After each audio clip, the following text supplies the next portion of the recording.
உலகத்துல எல்லாராலையும் எல்லாத்தையும் தெரிஞ்சுக்க முடியாது. அதனால தான் பல நேரங்களில் நாம் ஏதாவது ஒரு காரியத்தை புதுசாக செய்ய ஆரம்பித்தோம் அப்படின்னா, இல்லைன்னா ஒரு சிக்கலான ஒரு சூழ்நிலை வந்துடும் அப்படின்னு சொன்னால், நம்ம பல பேர் இடத்துல ஆலோசனை கேட்க முடியாது போகிறோம்.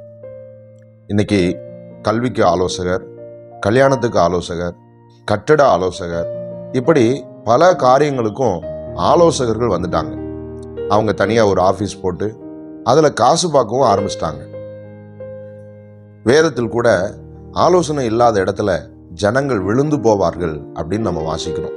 அப்படின்னா ஆண்டவர் நம்ம ஆலோசனை கேட்கிறத ஆமோதிக்கிறார். சங்கீதம் 32வது அதிகாரத்துல 8வது வசனத்துல ஆண்டவருடைய வார்த்தையை நாம இப்படி வாசிக்கிறோம். நான் உனக்கு போதித்து நீ நடக்க வேண்டிய வழியை உனக்கு காட்டுவேன், உன்மேல் என் கண்ணை வைத்து உனக்கு ஆலோசனை சொல்லுவேன். இந்த உலகத்துல நம்ம வாழ்க்கைக்கு தேவையான ஆலோசனைகளை நம்ம குடும்பத்தில் இருக்கிறதான பெரியவங்க கிட்ட கேட்டிருப்போம், படித்தவங்க கிட்ட கேட்டிருப்போம், அனுபவம் உள்ளவங்க கிட்டையும் கூட நம்ம கேட்டிருப்போம். இனியும் கூட கேட்கலாம், தப்பில்லை. ஆனால் அதை விடவும் மிகச்சிறந்த ஆலோசனை நம்மளை படைச்ச ஆண்டவரிடத்திலிருந்து தான் நாம் பெற்றுக்கொள்ள முடியுன்றதை நம்ம மறந்துடக்கூடாது. நம்முடைய தேவன் நம்மளை படைச்சவர் மட்டும் இல்லை, நாம் பிறந்ததுலேருந்து இன்னைய வரைக்கும் நம்முடைய ஒவ்வொரு அசைவையும் அவர் கவனிச்சுட்டே இருக்கிறார். நம்முடைய நினைவுகள், யோசனைகள் எல்லாமே அவருக்கு தெரியும். அது மட்டும் இல்லை, நம்மை குறித்தான எதிர்கால திட்டங்களையும் ஆண்டவர் வச்சிருக்கிறார். அதனால நமக்கான ஆலோசனைகளை நாம் அவரிடத்திலிருந்து பெறுகிறது தான் நமக்கு சரியான ஒரு காரியமா இருக்கும். நம்முடைய தேவனுக்கு ஆலோசனை கர்த்தர் என்கிறதான ஒரு பெயரும் இருக்கிறது. அவர் ஆலோசனையில ஆச்சரியமானவர் என்று வேதம் சொல்லுகிறது.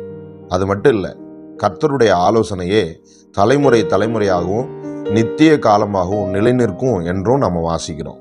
பிரியமானவர்களே, நீங்க என்ன குழப்பத்தில் இருந்தாலும், என்ன தடுமாற்றத்தில் இருந்தாலும், உங்களுடைய காரியங்களை குறித்து ஆண்டவரிடத்தில் ஆலோசனை கேளுங்க. அவர் நிச்சயமா உங்களுக்கு நல்வழியை காட்டுவார். உங்களுக்காக அடியேன் ஜெபிக்கிறேன். ஆண்டவரே, உங்களுடைய வார்த்தைகளை கவனித்துக் கொண்டிருக்கிற உங்கள் பிள்ளைகள் ஒவ்வொருவருக்காக அடியேன் ஜெபிக்கிறேன்ப்பா. அவர்கள் என்ன குழப்பத்தில் இருந்தாலும் இப்பொழுது ஆண்டவர் நீர் அவர்களுக்கு உதவி செய்கிறதற்காக உமக்கு நன்றி. உம்முடைய நல்ல ஆலோசனைகளை தந்து சரியான முடிவுகளை எடுக்க கர்த்தர் நீர் உதவி செய்யும். குடும்பத்திலே சமாதானம் உண்டாகட்டும். வாழ்க்கையில நல்ல முன்னேற்றங்களை உங்கள் பிள்ளைகள் காணட்டும். கர்த்தர் இரக்கம் செய்கிறதற்காய் ஸ்தோத்திரம். இயேசு கிறிஸ்துவின் நல்ல நாமத்தில் வேண்டுகிறோம் பிதாவே. ஆமேன், ஆமேன்.